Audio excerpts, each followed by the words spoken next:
데살로니가 전서 2장 12절 말씀 다 같이 한 목소리로 받들도록 하겠습니다.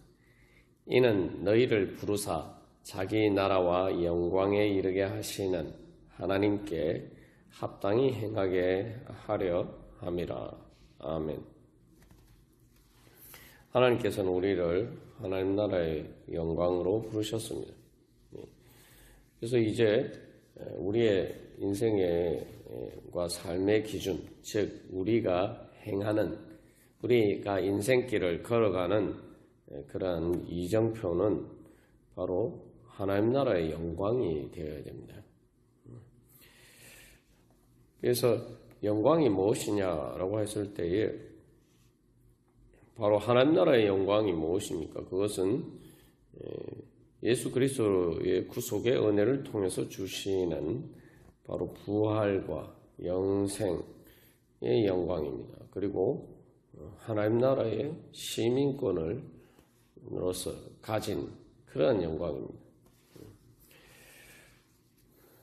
그래서 이러한 것들은 우리에게 참된 영광이 되죠. 참된 영광이 된다는 것은 세상의 모든 것들은 진정한 내 것이 없습니다.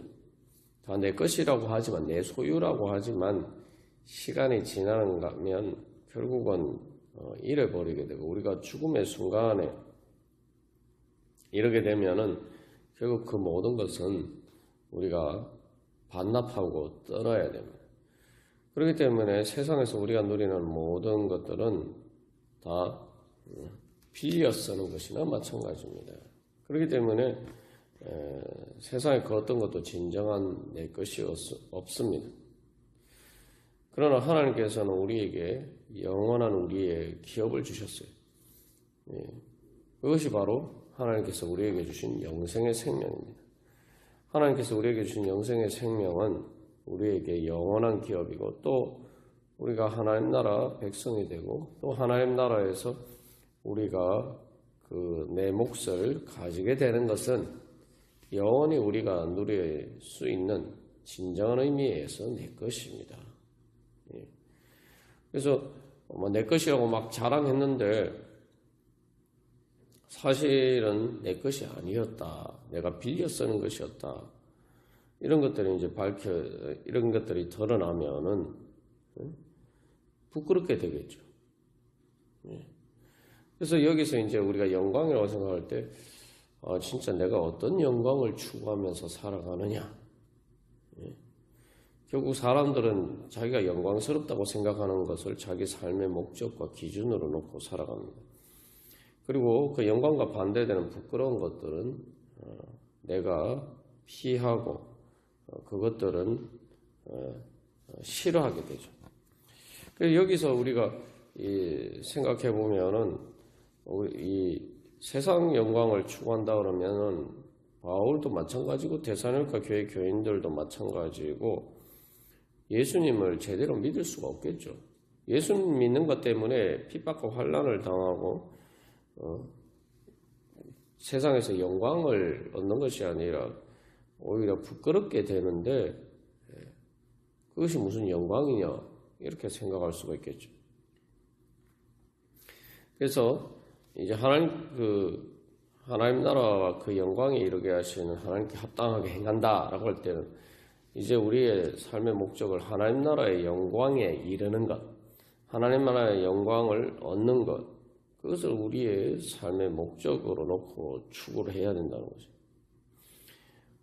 바울이나 데살로니가 교회 교인들이 환난 가운데서도 기뻐하면서 그 모든 것을 감수할 수 있었던 것은 바로 하나님 나라의 영광을 향한 소망이 있었고, 또 그 영광을 추구하면서 살았기 때문입니다. 그래서 우리가 이 하나님 나라의 영광을 합당하게 행한다면은 이제 우리의 삶을 그 하나님 나라의 영광을 얻기 위해서 우리의 삶을 투자해야 됩니다. 세상 사람들도 다 자기가 영광이라고 생각하는 것을 얻기 위해서 자기가 노력을 하죠. 노력을 하는 정도가 아니라 말 그대로 자기의 삶의 모든 것을 투자하는 경우들이 많습니다. 그러나 이제 우리가 우리는 어떤 무엇을 영광으로 생각하느냐에 따라서 그래서 이제는 하나님 나라와 하나님 나라를 이루어가는 것 그리고 부활과 영생을 얻기 위해서 그 영광을 얻기 위해서 하나님 나라의 시민권자로서의 그 영광을 얻기 위해서 우리가 우리의 삶을 이제 투자해야 되는 거죠. 그렇기 때문에 고난이나 환난도 단순히 고난, 환난이라고 생각하는 것이 아니라 하나님 나라의 영광을 얻기 위한 일종의 투자 개념으로 생각해야 됩니다. 그 손해라고 생각하면은 우리가 그 소망을 가지고 인내하면서 인내할 뿐만 아니라 성령의 기쁨으로 그렇게 주님을 따를 수가 없습니다. 그러나 이것을 하나님 나라의 영광을 얻기 위한 투자라고 생각하면은 얼마든지 그렇게 할 수가 있는 거예요. 그 세상에서도 뭐 운동 선수들이 올림픽에서 금메달 따기 위해서 보통 사람들이 하지 않는 그런 고생을 얼마나 많이 합니까? 자기 몸에 힘든 것들을 얼마나 많이 감수하면서 또 뭐 우리가 그 유명한 선수들 보면은 심지어 뭐 체중 조절을 위해서 보통 사람들과 달리 먹는 것도 조절하고 그죠? 먹는 것도 절제하고 또 삶의 여러 가지 뭐 하는 일에서 절제하면서 그렇게 자기 금메달이라는 자기 그 영광을 위해서 그렇게 달려갑니다. 근데 그것을 가지고 사람들이 이상하다고 생각하지도 않고 또 부끄럽게 생각하지도 않습니다. 뭐 남들이 다 먹는 거 못 먹는다고 부끄럽게 생각하지도 않아요. 남들이 하지 않는 고생한다고 부끄럽게 생각하지 않습니다.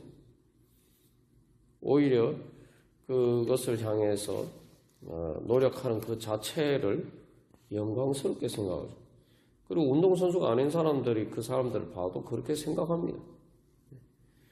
우리가 이제는 하나님 나라를 이루어가는 또 하나님의 뜻을 따라서 행하는 그 모든 것들을 이제는 우리가 그렇게 생각해야 됩니다. 그래야지만 우리가 거기에 합당하게 행할 수 있다는 거죠. 그 말 그대로 합당이라는 말이 가치라는 개념에서 나왔다 우리가 나누었습니다만 그만한 내가 이 가치가 있다. 하나님께서 주시고자 하시는 그 하나님 나라의 영광이 나에게 정말 그런 가치가 있다. 믿어야지만 그 가치에 걸맞게 행할 수가 있는 것이죠. 근데 부활의 가치를 생각하면 우리가 어떤 것을 주고 그것을 얻을 수가 있겠습니까? 그 가치를 생각해 보면 영생은 어떻습니까? 하나님 나라의 시민권은 어떤 가치가 있습니까?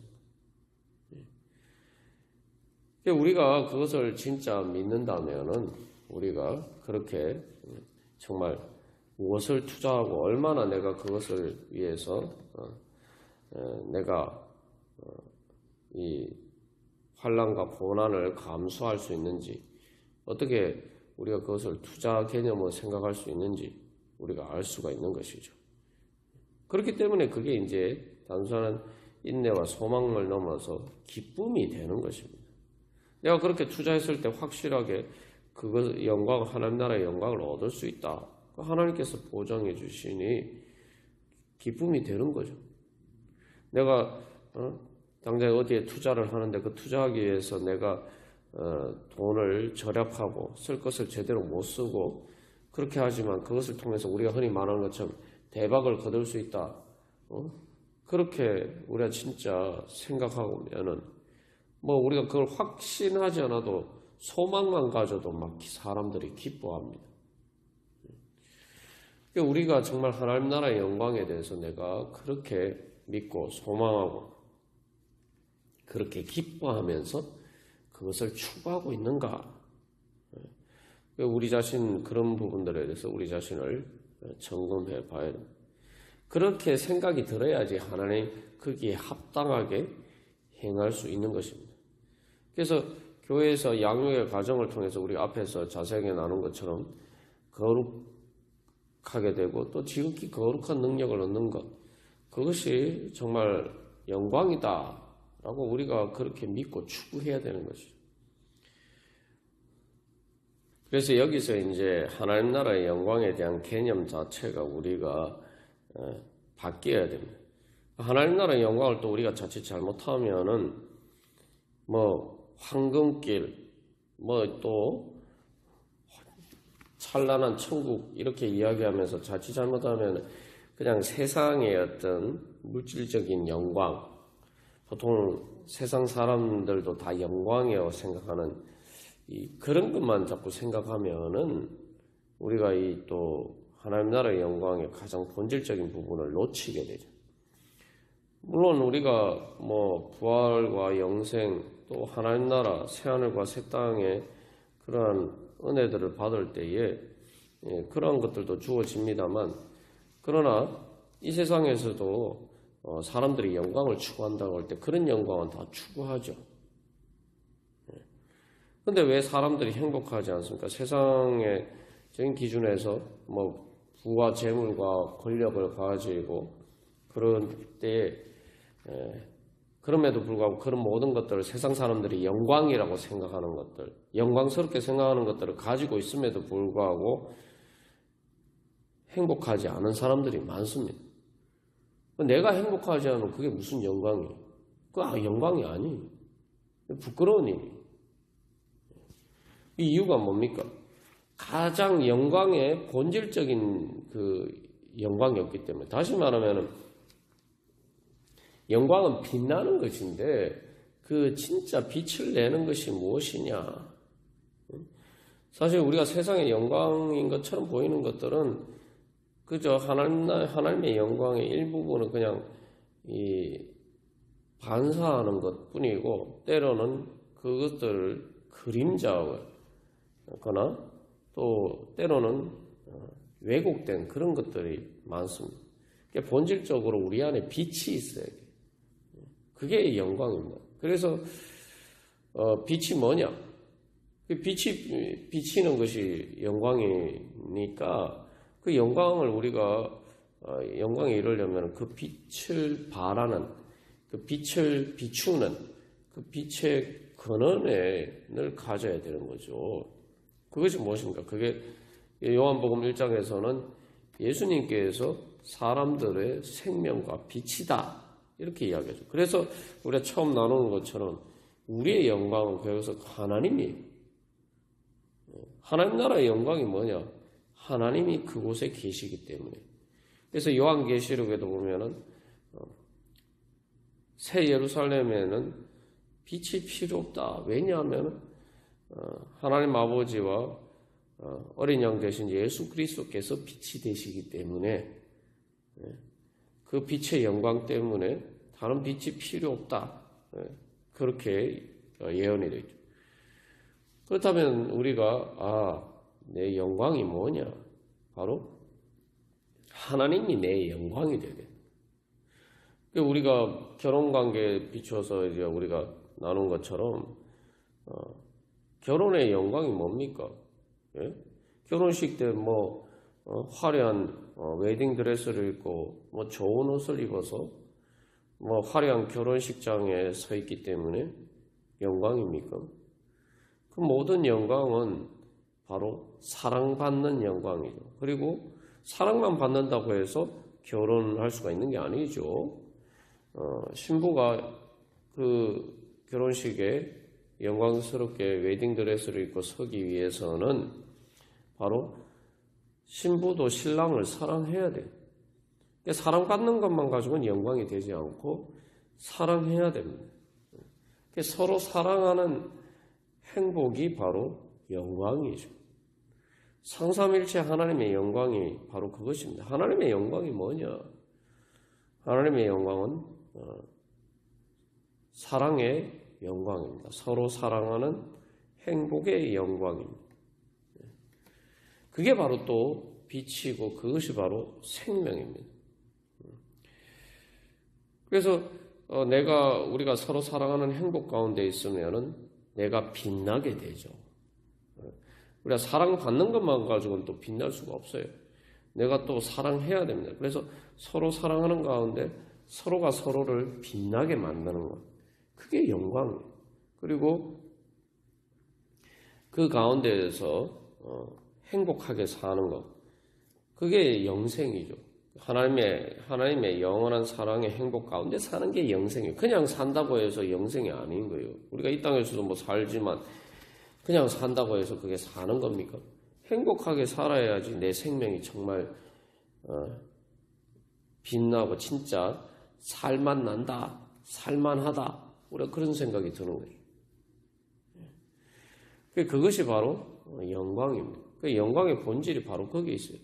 그렇기 때문에 하나님께서는 예수님을 통해서 우리에게 보여주시는, 그래서 예수님께서 어떤 영광을 추구하셨느냐, 그래서 예수님은 어떻게 사셨느냐, 우리가 그걸 봐야 돼요. 그래서 하나님 나라의 영광에 이르게 하시는 그 하나님께 합당하게 행하는 것이 뭐냐, 바로 하나님과 함께 하기를, 하나님과 서로 사랑하면서 영원히 행복하게 살기를 소망하고, 바로 그 하나님을 내 영광으로 알고 그렇게 행하는 것이죠.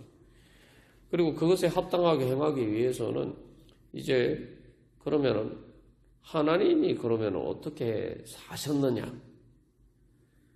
그걸 예수님께서 보여주셨죠. 예수님께서 이 땅에 사신 모습, 그게 바로 영광의 모습입니다.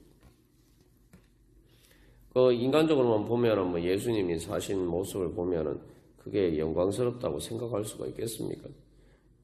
구유에 태어나시고 또 나사렛 예수로 가난하게 사시고, 그리고 뭐 공생의 기간 동안 사역을 행하시는 가운데 사람들의 인기를 얻어서 많은 사람들이 예수님을 따라서 영광을 얻은 것처럼 보이지만 결국은 십자가에 달려 죽으심으로 인간적인 관점에서는 가장 비참하게 부끄럽게 그렇게 생을 마치셨어요. 그러나 하나님께서 인정해 주신죠. 그래서 하나님께서 예수님께 영광을 주셨어요. 하늘과 땅의 모든 권세를 주시는 바로 그러한 가장 큰 영광을 주셨죠. 그래서 우리가 오늘도 찬양에서 멸류관 펴서서 주님 앞에 드리세. 예수님은 바로 사랑의 영광을 추구하셨기 때문에 자기가 먼저 우리를 사랑하시고 자기 자신을 우리에게 주셨어요. 그게 예수님의 삶의 기준이. 예수님도 영광을 추구하셨어요. 그런데 어떤 영광을 추구하셨느냐? 바로 서로 사랑하는 하나님 나라의 행복의 영광을 추구하셨어요. 그렇기 때문에 예수님은 하나님의 하늘의 모든 영광을 다 누리셨는데 하나님께서는 우리와 함께 그 영광을 누리지 않기 때문에 그것을 힘들어하시고 우리와 하나님 나라의 영광을 나누시기 위해서 그래서 이 땅에 우리를 찾아오신 거죠. 예수님의 영광은 우리를 사랑하시는 게 그 삶의 영광이고, 그래서 그 사랑이 이루어지는 것, 그것을 영광으로 생각하셨기 때문에 그것을 위해서 하늘 영광을, 우리가 보통 세상에서 영광이라고 생각하는 그 모든 것을 버리고 이 땅에 우리를 찾아오시는 것을 부끄럽게 여기지 않고 영광으로 생각하셨다. 그래서 우리가 뭐 성탄절에 늘 찬양하고 또는 말씀처럼 하늘에서는 영광이요, 그렇게 고백하고 있죠. 예수님이 이 땅에 오셨고 그것도 뭐 구유에 태어나셨는데 앞으로 어떻게 보면 인생길 고난길의 길이 훤하게 뚫렸는데, 예? 훤하게 뚫렸다는 게 뭐 인생의 영광이 아니라 앞으로 고생할 길이 훤한데 그게 무슨 영광입니까? 근데 하늘에서는 영광이요, 그것을 하나님은 영광으로 여기셨고 예수님도 영광으로 여기셨다. 그러니까 우리가 바로 그것을 영광이라고 생각하고 추구해야지 진정 하나님께 합당하게 행하는 하나님 나라의 영광에 이룰 수 있는 그러한 삶을 살아갈 수가 있습니다. 결국은 앞에서도 나온 것처럼 권력이나 부나 재물이나 보통 세상의 영광이라고 생각하는 것들은 어떻게 보면 껍데기, 그 안에 사랑의 영광이 없으면은 다 빈 껍데기입니다. 빛나는 것처럼 보이지만 결국 시간이 지나면 그 안에 그 영광의 실체가 없기 때문에 결국은 어느 순간인가 흔적도 없이 사라져버리는 거죠. 그러나 우리 안에 바로 그 하나님 나라의 영광, 주님을 내 생명, 그리고 하나님을 서로 사랑하는 그 사랑의 행복과 그 영광, 그 생명이 있으면은 비록 세상에서 그것들이 마치 밭에 감추인 보화처럼 그렇게 세상의 고난 가운데 그것들이 덮여 있을 수 있지만, 그러나 결국은 그 모든 것들이 다 제거가 되고 결국 가장 빛나는 천국의 영광으로 그것들이 빛나게 될 것입니다. 그래서 골로새서 3장에서도 우리의 생명이 예수 그리스도와 함께 감추어져 있고, 그래서 골로새서 3장 4절에서는 우리 생명이신 그리스도께서 나타나실 그때에 너희도 그와 함께 영광 중에 나타나리라, 그렇게 말씀하고 있죠. 그래서 결국은 우리 안에 그 영광이 있으면은 세상의 고난과 환난 가운데서 감추어져 덮여져 있지만 결국은 어둠은 빛을 이기지 못하고 우리 안에 감추어진 그 예수 그리스도 안에 감추어진 또 우리 안에 두신 성령을 통해서 바로 그 모든 영광이 결국은 정말 가장 영광스럽게 빛나고 드러날 것입니다. 이제 우리가 오늘도 그 주님의 영광을 사모하면서 주님 앞에 나아갈 때 주님께서 이미 우리의 심령 가운데 성령님을 통해서 그 영광이 빛나게 해주시고 우리는 그 빛 가운데 기뻐하면서 또한 그렇게 성령의 능력으로 하나님 나라를 이루어갈 수 있는 그런 은혜의 자리에 설 수 있을 줄 믿습니다. 다 같이 기도드리시겠습니다.